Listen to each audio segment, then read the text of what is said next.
मुसलमानों का ये मसला है कि ये नबी पाक से प्यार तो करते हैं और अल्हम्दुलिल्लाह बड़ा करते हैं, लेकिन ये प्यार को जेहतों और सिमतों में कैद करते हैं। यानी मस्जिद में आके दुरूद शरीफ पढ़ते वक्त अगर हुजूर के गुलाम होते हैं तो फैसला करते वक्त और अपने हक में फैसला सुनते वक्त उस वक्त भी हमें नबी पाक का गुलाम होना चाहिए। हमें वोट लेते वक्त भी हुजूर के गुलाम और वोट देते वक्त भी नबी पाक सल्लल्लाहु अलैहि वसल्लम के गुलाम। जब तक निज़ाम नाफिज नहीं होता, निज़ाम, यूरोप को आपकी नमाज से तकलीफ ही कोई नहीं तो नमाज पढ़ने के लिए मस्जिदें बनाने की इजाज़त देते हैं। कुरान पाक जितना मर्जी आप वहाँ पढ़े वो इजाज़त देते हैं। आप ज़कातें दें जितनी मर्जी, वहाँ से लोग चंदे इकट्ठे करके यहाँ नहीं ले आते, करें जो मर्जी। उनको आपकी ना नमाज से परेशानी है, ना मसला ज़कात से परेशानी है, ना सोमो सलाद से मसला है। उनको तो मसला यह है कि कचहरी में कहीं नबी पाक का दीन ना आ जाए। उनको तो मसला यह है कि कहीं पार्लियामेंट में हुजूर का दीन ना आ जाए। दो कौमी नजरिए क्या हैं और नजरिया पाकिस्तान क्या है जिसकी बुनियाद पर पाकिस्तान बना। बड़े ठंडे दिल से मेरी बात को समझिएगा। पाकिस्तान अगर अच्छी सड़कों के लिए तरक्की करने के लिए बना था तो ये तरक्की हिंदुस्तान में रह के भी हो सकती थी। इंडिया वाले कहते हैं कि हमने तरक्की नहीं करनी, कच्ची सड़कों पे चलना है, हमने टेक्नोलॉजी नहीं बनी, ये काम वहां भी हो सकता था। अगर आप ये कहें कि पाकिस्तान जमहूरियत की मजबूती के लिए बनाया था कि डिक्टेटर कोई नहीं आएगा, सिर्फ जमहूरी कुव्वतें काम करेंगी, तो जमहूरियत में तो इंडिया बज़ाहिर आगे निकल गया है। उनकी जमहूरियत तो ज्यादा अच्छी नजर आती है, कभी डिक्टेटर नहीं आया। आपने पाकिस्तान क्यों बनाया? अगर आपने यही काम करने थे, फाशी और यानी और जो मर्जी जिसके मन में आए करे और कोई फर्क ना हो यहाँ के और वहाँ के कल्चर में, रिश्वतखोरी, भत्ताखोरी और नाजायज फरोशी, सारे काम अगर होने थे तो ये काम वहाँ भी होते हैं। पाकिस्तान क्यों बना? क्यों इतनी सारी 40,000 लोगों ने अपनी जानों की कुर्बानियां दी? दुनिया की सबसे बड़ी हिजरत हुई है, सबसे बड़ी, जब पाकिस्तान बना। ये सबसे बड़ी हिजरत थी, इतनी बड़ी हिजरत ही कभी नहीं हुई। क्यों इतना कुछ हुआ?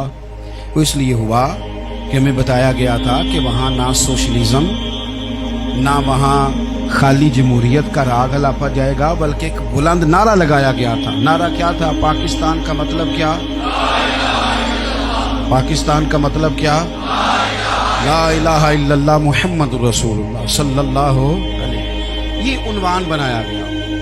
गरीब आदमी को बताया गया कि जब पाकिस्तान बनेगा तो वहाँ हुजूर का निज़ाम नाफिज होगा, जागीरदार की और गरीब की तफरीक ख़त्म होगी। जिस तरह अमीर के बच्चे को कॉलेज में दाखिला मिलेगा, गरीब के बच्चे को भी मिलेगा। वहाँ बताया गया कि लोग वहाँ हर लिहाज से अपने आप को बराबर समझेंगे। वहाँ वही बात होगी जो जनाब सिद्दीक़ अकबर करते थे। वहाँ वही जुमले दोहराए जाएंगे जो हजरत उमर फरमाते थे। वहाँ उसी तरह गरीब पर सखावत की जाएगी, उसे दिया जाएगा जिस तरह हजरत उस्मान गनी करते थे। वहाँ उसी तरह फ़क्र का दौर दौरा होगा, सादगी का हुस्न होगा, अपनायत का नूर होगा जो मौला अली शेर खुदा ने अता फरमाया था।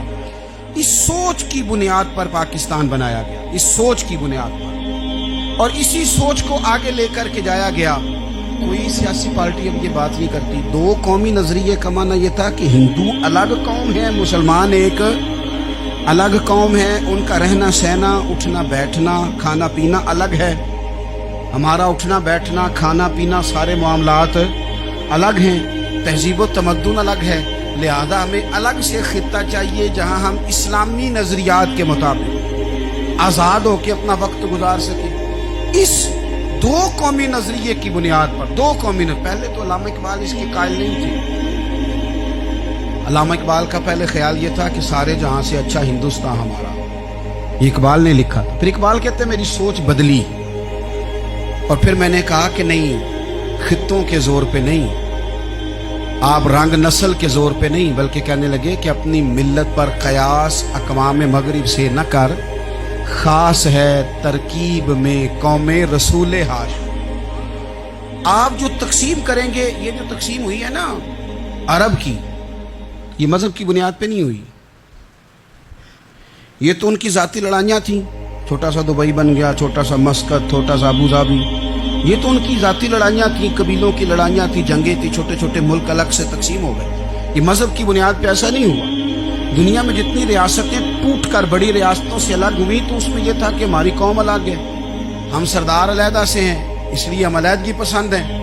دنیا کے اندر دو ہی وطن ہیں جو دین کے نام پہ بنے، دو ہی اسٹیٹ ہیں جو اسلام کے نام پر وجود میں آئیں، پہلی مدینہ منورہ ہے اور دوسری پاکستان، خالص مذہب کے نام پر یہ دو ریاستیں وجود میں ہیں، ایک مدینہ طیبہ اور دوسرا پاکستان۔ پاکستان کا مطلب کیا؟ لا الہ الا اللہ محمد رسول اللہ صلی اللہ علیہ وسلم۔ اس بنیاد پر اس وطن کو، خطے کو حاصل کیا گیا، یہی نعرہ لگایا گیا۔